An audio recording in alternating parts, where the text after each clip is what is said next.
bruised on the cricket pitch by the men in blue, and now they are being berated by in their own backyard. We are talking about Pakistan and their army chief. The visit of Pakistan's Prime Minister Shehbaz Sharif and their army chief Asim Munir to United States is now being mocked by politicians within Pakistan. Now the images from Oval Office basically showed how the army chief of Pakistan turned into a salesman.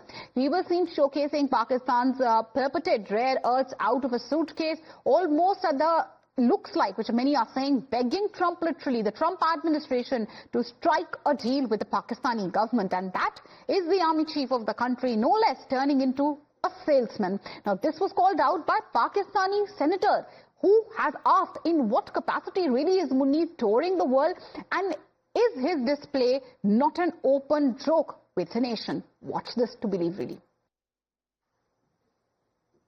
Now, what's essentially happening here is that the United States, viewers, is looking for access to critical minerals that would help them build batteries, missiles and such material like copper and rare earths. They are currently only largely supplied to the world, remember, by China. Here, the United States is basically trying to avoid Chinese choke points. Consider Beijing. Now, that is what they believe, that Beijing once restricted rare earth exports, and now US wants to reduce dependence. It's a desperate Pakistan which is looking, as one would expect, to seize this opportunity. Their desperation has hit a point that the army chief has now put forth as a salesman, a sales pitch literally, at the Oval Office. So now you have Pakistan and its army chief who are going literally, as many can say, with a begging bowl to the United States, and this is in itself being mocked by politicians in Pakistan. But Asim Munir and Pakistani government is not only losing faith of their politicians, but also seems to be losing the people of those who are governed by their own government in Pakistan. The Pak-occupied Kashmir, the POK, people across the region, viewers, are fighting back against Pakistan and the administration. Let's take you through what really is happening far as the unrest in POK, which seems to be mounting, viewers, is concerned. What's basically happening there? Let's take a look at the latest updates. Now, what's happening is that at the Kotli Dadial area, JSEC convoy basically reached the Kotli enter point. These are the reports. Far as the unrest is concerned, authorities tried to halt the movement. And what happened next, viewers? The protesters, they cleared the barriers, they continued marching ahead, and that is when we saw things going out of hand for Pakistan. Clashes erupted there at Lal Chowk.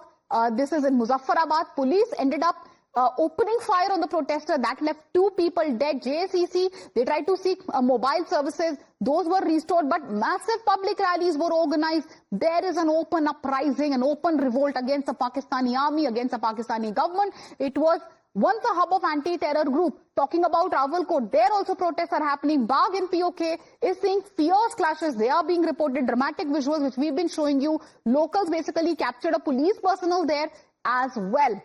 So those are the latest updates coming from various parts of Pakistan, viewers. That's what's really happening far as Pakistan, the POK area is concerned. The unrest, refuses to die down. Zahil, my colleague, is also live with us. If I could come to you, take us through the latest far as the unrest is concerned. The POK protests, I believe, turning deadly. Latest update which we had was that 8 civilians had been killed, multiple people injured. Clashes, I believe, are being reported as of today as well, isn't it, Zahil?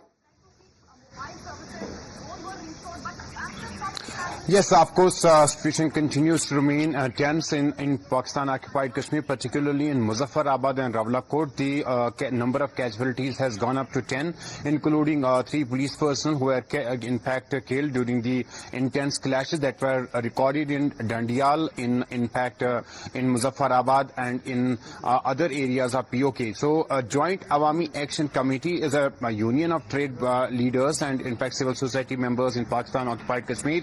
And from last 1 year, they were fighting for the basic rights, including free electricity, free ration. And that's what, in fact, led to this intense clash on 29th of September. The Joint Awami Action Committee has, in fact, had announced a complete lockdown. And we had witnessed on that day clashes erupting in Muzaffarabad on Neelam Bridge. 1 civilian was killed, and then the clashes intensified across the region. Mobile internet services has been suspended in the region.